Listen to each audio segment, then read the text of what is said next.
السلام عليكم. قناة العقيلة بمباراة الهلال السعودي والترجي التونسي بتقنية الملتي في قمر 5 غرب، قناة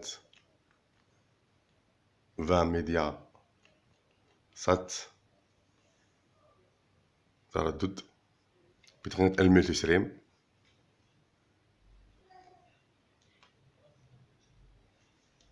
على قمر 5 غرب، وأيضا القمر هوتبيرد بالشيرينغ،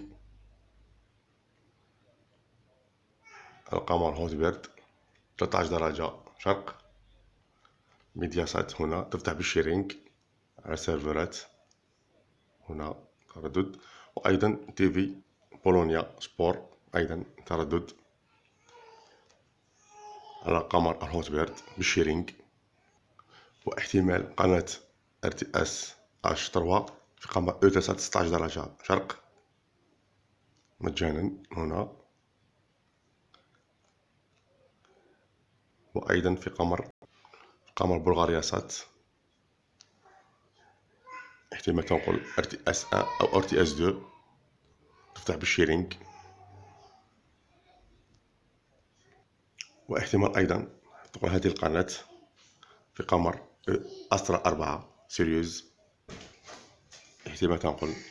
السلام عليكم.